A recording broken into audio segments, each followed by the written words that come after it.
Hey guys, HDvee here and welcome to a brand new video. Today we've got some interesting information to go over. New events have been announced. We also have some new rumors to go over for Pokemon Legends EA. A lot of things to break down and get into today. If you're excited for the video, drop a like down below. Let's try and hit 500 likes. It really does help out. Leave a comment with your thoughts on anything we cover in today's video. Subscribe if you're brand new. Ring the notification bell. With all of that out of the way though, let's get into the video and I really hope that you enjoy. So, starting things off, I just quickly wanted to go over this. A couple of people have been talking about it and how it might be some sort of new hint to Pokemon Legends EA, because Riddler has been posting a decent amount lately about Legends EA and also about other things, and obviously when he does his riddles he usually posts just like a couple of images with no real context, which of course is what he's done here. So obviously in the first image it's like a sort of pirate sailing situation, and the second image is just I guess some other things about this similar game. But I just wanted to quickly go over the fact that this is nothing Pokemon related. It's not a hint towards Legends EA. There's not going to be any sailing in Legends EA. Well, there might be, but there isn't any kind of reference to it from this image here. This is actually a different game that Game Freak are working on here. This was posted by Necro Felipe saying this is nothing related to Pokemon. Panland is a new game recently announced from Game Freak to Android and iOS about being a sailor on adventures. So yeah, even though it's got like major Pokemon Quest vibes, this is nothing to do with Pokemon. It is literally a separate game being made by Game Freak. So just wanted to quickly cover that because a couple of people have been wondering if this is something related to Legends EA. That is not the case. Just wanted to quickly over it. Anyway, moving on, we do have the new updates regarding Mega Rayquaza in Pokemon Go. So we have Pokemon Go here tweeting out saying, "Who's that Pokemon above the clouds? Mega Rayquaza returns to Elite Raids." People are not happy about it. Obviously, it's a very, very dumb decision from Niantic. In fact, actually everything about it in regards to like what people are saying is just negative, but this is the updates about it. So Mega Rayquaza soars through the skies worldwide during new Elite Raids. So Elite Raid Mega Rayquaza will appear more frequently in Elite Raids at the following times. So on the 29th of June, which is a Saturday, 12 PM local time, 1 PM local time, 5 PM local time, and 6 PM local time. We do get free times research, which is really good. So free time research will be available to trainers during the event. Complete the research task to earn a meteorite. I'm assuming though that the task's going to be something to do with a Mega Rayquaza raid, and obviously if you're not able to do it, then this is kind of pointless. Unlike other Mega Evolving Pokemon, Rayquaza can't Mega Evolve with Mega Energy alone. Trainers hoping to Mega Evolve their Rayquaza will need to teach it the charged attack Dragon Ascent first. Dragon Ascent can only be learned by using meteorites, and obviously on the web store, yada yada yada. And then what are Elite Raids? So this is the whole kind of situation. A lot of people aren't really happy with the fact they're doing Elite Raids. It affects a lot of people really because, you know, the people, you know, maybe have a bit of anxiety in public, so obviously they don't want to do it. You obviously have disabled people and stuff that can't make it. You have people that generally just can't do it because there are not enough people in the area that play it. Like, there's a lot of reasons as to why people do not like Elite Raids, and I don't know why they continue to produce them in the game, because you can't remote them. Like, if you could remote them, it would be fine, but you know, they don't allow that as an option, so it does kind of hold back a lot of the fan base, and it's obviously a really stupid idea, and you know, myself included, like, I just think it's the dumbest thing ever. They're just losing money really, because if they just did a raid day like they did with Primal Groudon and Primal Kyogre, they'd be making a lot of money from people buying raids, because raid passes, because obviously Mega Rayquaza is basically the best Pokemon in the game, near enough. So yeah, no idea why they've chosen to do this in an Elite Raid instead of just a raid day. It makes no sense. They're losing a lot of money. It's their own fault. Niantic continue to just be like the worst company. But either way, if you are able to do it, these are the times and stuff. And yeah, obviously you get the free meteor research. But again, I'm assuming that it will be like win a Mega Rayquaza raid to get this meteorite, which obviously is not possible if you can't do it. So either way, that's all the Mega Rayquaza raids updates. Let me know your thoughts on all of it. Honestly, it's just the dumbest thing ever. But it is what it is. Niantic, like I say, continue to be the worst company ever. But anyway, that's all that. Moving on, we have a new rumor to go over for Pokemon Legends ZA. So this was posted on the 18th of June, so a few days ago now, and it's titled Pokemon Legends ZA Leaks by Anonymous. So, hey guys, Game Freak's development has been really slow. ZA was meant to be in the Direct, but they are really far behind. Probably will delay to early 2026. So here's what I know. Doubt if you want, it's going to be proven right. So within this first sentence, it already just doesn't really seem like that. Like it's legit at all. Like, obviously it's a 4chan post. Take it with a grain of salt, as always. Most of the time they are false. In fact, a lot of the times they are false, but you know, sometimes one does slip through the cracks that does turn out to be true. But already this doesn't really have anything going for it. I mean, the development hasn't really been slow. I don't know how this person would know if the development's been really slow or not, unless they were like obviously working on the game. And a lot of the time, people that get this information just obviously from like sources that are kind of closer to Game Freak, like Riddler and stuff like that. But either way, yeah, they're saying the development is really, really slow, which again, you know, the game's not coming out till next year, so I don't know how they could be like, oh, it's slow when they've got all this time still to produce it. And they also haven't given a release date as well, so even if they were like going to give originally a release date for like January 2025, but it was going slow, they could just literally release it later on in 2025. As I say, they haven't told us when it's coming out, so they don't really have a release date to work to in terms of what the public are knowledgeable about. Anyway, ZA was meant to be on the Direct, but they're really far behind. So yeah, I mean, I don't think it was supposed to be on the Direct. I always said that it was like a really, really low chance of being on the Direct. That they're most likely just going to wait for the Presents, which again is probably going to be in August, but if the game doesn't come out till late next year, are we even going to have an August Presents? Who knows? Maybe we just get Worlds information, but either way, was meant to be in the Direct, but they're really far behind. Probably will be delayed to early 2026, which, again, I don't think we're going to go 2 years with no Pokemon game. I think that would just be like, that just isn't Pokemon, you know? 2 years without a game is ridiculous. Technically even more than that, because I know we had DLC in, like, 2023 and stuff like that, whatever, but at the same time, it wasn't a new game, so yeah, 3 years without a game would be a bit mad. So here's what I know. That, if you want, is going to be proven right. So that's kind of the backstory. That's how they know this information, yada, yada, yada. So game is going to be 30 FPS. Terrible optimization is why the game is being delayed. I mean, like when, I don't know, man, when leakers use like curse words and stuff, it just always gives it a massive red flag to me as well. Like, I don't think we've ever had an actual leak that's used any kind of curse words in it. It just sounds like a bit of a, I don't know, a bit of a keyboard warrior, you know, not really got much else to do. But either way, it says game is going to be at 30 FPS. I mean, probably, like, I don't think this game is being made for the Switch 2. I think it will be playable on the Switch 2, but I think it's mainly being made for the Nintendo Switch 1. But like I say, it's just going to have backwards compatibility on the Switch 2, which is why you're going to be able to play it. But 30 FPS is, you know, probably going to be the case. It's going to be similar to Scarlet and Violet and stuff like that. But yeah, the bad optimization is why the game is apparently being delayed, according to this person. It says Unova remakes were going to be made, but it was apparently even worse than BDSP was technicality-wise. Is why there's been no Unova remakes announced. It got scrapped. So, I mean, at the end of the day, they potentially might have got scrapped, whether this is true or not. Obviously, a lot of very trustworthy sources have spoken about Unova remakes. Obviously, the whole Riddler situation, you know, think of that what you will, but he was kind of going quite a lot into the idea of Generation 5 remakes. There's people like Pyoro as well that had heard things about Unova remakes, other sources as well. So there was something about Unova remakes. Maybe they are still being made. Maybe they're going to be coming out after Legend ZA. You know, maybe it's going to be the first game for the Switch 2. Maybe it has been scrapped. Don't really know. But it looks like there was something being made in regards to Legends, regards to Unova remakes. Again, it could still potentially get announced. Again, it's very, very unlikely. I wouldn't write it off until after the August Presents. If we get nothing in August, then fair play. It's not going to happen, because obviously that's like the last bit of big news we'll get this year for Pokemon. Obviously, I'm not talking about Worlds as well.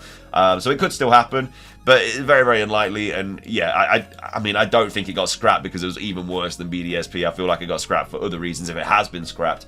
But yeah, I don't think it has been scrapped. I mean, they're going to do Unova remakes eventually anyway, so yeah, I wouldn't be too worried about that. But yeah, it's probably not going to be this year like originally that we all obviously thought. The team you're working for is researching Mega Evolution so they can use Infinity Energy to power the city. Zygarde and AZ both want to stop that, so the player joins them down the line. So yeah, I mean, I feel like there is a lot of kind of, not truth, but there is a lot of reasoning as to us working for some sort of team that turns out to be evil, and then we obviously have to stop them. Zygarde and AZ obviously both want to stop it, so yeah, maybe we do join forces with Zygarde and AZ. Maybe that's why it's ZA, because obviously it's Z for Zygarde and then A for AZ. So maybe it's something to do with that, but yeah, I could see that being some sort of storyline. So like halfway through the game, we realize that they're evil, and then we're like, oh wait, we should probably stop this. And then we kind of start going against them and like battling them all and stuff like that, probably inside Prism Tower or whatnot. But yeah, that's just kind of like my personal opinion as to what potentially could be the storyline. But again, it could be loads of other things. We are really in the dark about this game, so we really don't know. Some of the Mega Pokemon escape into the city. These are the replacements for Alphas, including new ones. So Golurk is one. So yeah, I mean, I could see this happening. I really hope that it is a combination of big, like, trainer battles and then also big kind of Mega Evolution battles as well, like the Alphas, where you have to fight them with the kind of item that you throw at them and stuff like that. It'd be really, really cool. So it's a mixture of, like, Legends Arceus and battling. I think that'd be a really cool way to kind of bring it in from both worlds. And it makes sense as well, like if they are working on Mega Evolutions or something, and they do escape into the city, that is a plausible reason as to how they're in the city, because I don't think they're just going to eventually, I don't know, just casually walk into the city constantly, like every single time we have to fight a Mega Evolution. I think it'd make a lot more sense if we were researching them, like testing them or whatever, and they were like going berserk and going out of control, they escape the facilities and then start rampaging through the city. Like that sounds like more of a reason as to why we'd fight a Mega Evolved Pokemon in a city than if it just wandered in from, you know, outside the city. But either way, Golurk apparently also going to be getting a Mega Evolution as well. Moving on, Colress comes back. He is sent back in time to research a strange untapped Mega. It's Kyurem, meant to tie into the Unova remakes, although I'm unsure if it's still going to be in the game. So that would be a cool way for us to kind of like see the original dragon if like Kyurem was, you know, meant to be in the game because of like time travel shenanigans and stuff like that. It'd be really, really cool. Again, highly doubt it. I don't think Colress would probably be in the game at all. I don't think there's going to be a lot of Gen 5 representation in this game. We just got that in Scarlet and Violet's Blueberry Academy, so I don't think we'll get back-to-back Generation 5 representation. If anything, there'll probably be a lot of like maybe Galar representation, maybe some Paldea representation, because obviously Kalos is very close to Spain, Portugal, the UK, stuff like that. So maybe we'll have ancestry from those kind of characters. But yeah, from Generation 5, I think is a little bit unlikely. Anyway, moving on, there's a Mewtwo post-game story. It ties into Hooper and its ability to grab a Pokemon from other dimensions. So yeah, this would be a decent reason as to why we get Mewtwo in the game. Like, Mewtwo is obviously not going to exist at the point that Legends Z8 takes place. If it does take place back in time, it could take place in the future, very unlikely. But if it does take back, if it takes place like 200 years ago, you know, Mewtwo's not going to be in the game because it's not been created yet in, you know, the Cinnabar labs by Dr. Fuji and stuff like that. So we'd have to have some sort of time travel shenanigans for it to be in the game, especially because it has a Mega Evolution as well. Like, if we do get all returning Megas, then obviously it has to be in the game. So yeah, I could definitely see some sort of time travel Hooper situation that allows us to go to different points in time and able to catch these Pokemon. It's like Mega Aerodactyl as well, like the technology that wouldn't exist at that point to resurrect these fossils, so we'd have to go back in time to get Mega Aerodactyl as well. So there's a couple of Pokemon that don't really make sense to be in the game, but I'm sure will be through different kind of means and stuff. But either way, Hooper apparently going to be having the ability to grab Pokemon from other dimensions. Diancie event unlocked from Scarlet and Violet save data, Hooper from Legends Arceus save data, and Volcanion from Sword and Shield save data. I do like the idea of them kind of giving you these mythicals and stuff from having save data, but I don't like the idea that you have to get all these different games to get all the mythicals in the game. Like with Legends Arceus, you didn't have to get them from save data. I think it was just regarding like Arceus and stuff in reference to like BDSP, which you obviously need to save data for from Legends Arceus. But I don't like kind of locking behind the mythicals behind all these games, because that's not what they did for Legends Arceus. They just got the quest and you were able to go get Shaman, you were able to go get Manaphy, Darkrai, stuff like that. But in this game, you need to save data to get them. I'm not really a massive fan of that. Doesn't really make sense to kind of like, I guess, paywall them in that sense. They also go on to say there is a tutor in the game who is implied to teach Dragon Ascent, but Rayquaza is not in the game yet, likely DLC. I mean, I feel like Rayquaza kind of has to be in the game. I mean, Rayquaza could even be the reason as to why it's ZA, because obviously Rayquaza ends with ZA, so you never know. It might not just be about Zygarde, it could be about Rayquaza as well, who, again, could have been one of the first Mega Evolved Pokemon. So yeah, like I say, I feel like Rayquaza kind of has to be in the game. Does that mean that Primal, Kyogre, and Groudon are also going to be in the game? Who knows? But I think Rayquaza definitely will be. And yeah, in terms of like Dragon Ascent and stuff, like yeah, probably there is going to be a tutor in the game that has to teach it you. But likely DLC. I don't know. It depends if we're going to get like a paid DLC for this game, or it's going to be a free update like we got with Legends Arceus. Who knows? But I definitely expect to see some sort of DLC pack for this game. Anyway, moving on, the starter Pokemon are Snivy, Piplup, and Scorbunny, so very, very kind of likely options. Again, that is the three that a lot of people are kind of backing as the starters. Again, I still think it's going to be the Generation 6 starters, but if we were to get random starters, then I think it would be those three. Anyway, moving on, there is going to be a new Tapu. So obviously, we've got 4 Tapus at the moment. A 5th one would be kind of cool. We did get a 4th Genie in Pokemon Legends Arceus. So yeah, new Tapu could be kind of cool. Obviously, Tapus were not in Pokemon Scarlet and Violet as well, just like the Kalos legendaries weren't. So maybe that is a reason as to why they weren't, because they were going to be in Legends EA anyway. But yeah, a new Tapu I think is very plausible, because like I say, they weren't in Scarlet and Violet where like every other legendary was, barring the Generation 6 legendaries. Generation 6 legendaries weren't there because of Legends EA, so it makes sense that the Tapus weren't there because of Legends EA as well. New regional forms, Gligar and Stunky are some of the regional forms, so I don't know if it means that their evolution's going to have the regional forms or the whole evolution line is, but either way, those are apparently going to be the new regional forms. I still don't think we're going to get any regional forms in this game. I think it's going to be mainly Mega Evolutions and stuff, personally, but that's just my 2 cents on that. Also, Slacking is in Legends EA. Truant is still coded in, so that means that abilities would be in the game. Slacking, I mean, yeah, like, why not? It could be definitely a Pokemon that could be in this game. I don't see why it wouldn't be, but yeah, Truant, obviously, it has to have Truant. If Slacking's going to be in the game, it has to have Truant, otherwise it'd be way too powerful. Only one leak for the Pokemon trading card game Pocket, so Pokemon Pocket, which is coming out this year, which again is likely the only game coming out this year for Pokemon.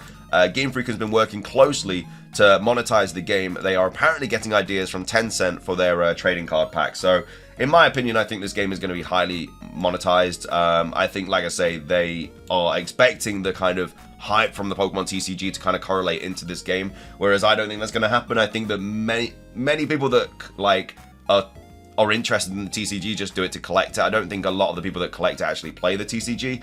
And even though I think the game is going to be good, I don't think the levels that the TCG sell at, because obviously they have to print like so much more nowadays, which is why I think they're doing it, because they're like, oh, if we have to print all this in real life, that means that a lot of people are going to want to play the game, which again might be the case. But yeah, I don't think it's going to be as hyped as just collecting the cards. But either way, I'm sure it's going to be heavily monetized, heavily pay to win. We'll obviously have to see what happens. But either way, that's going to be everything for this rumor. Let me know your thoughts on it. Do you think it is true or not? I really, really don't back this rumor at all. I think it is just a little bit of a, I don't know, a bit of a keyboard warrior situation. And then obviously, let me know your thoughts on the Mega Rayquaza raids as well. But yeah, that's everything from me. Thank you for watching. If you enjoyed, drop a like down below. It's trying at 500. Leave a comment. Subscribe if you're brand new. Ring the notification bell for daily Pokemon content.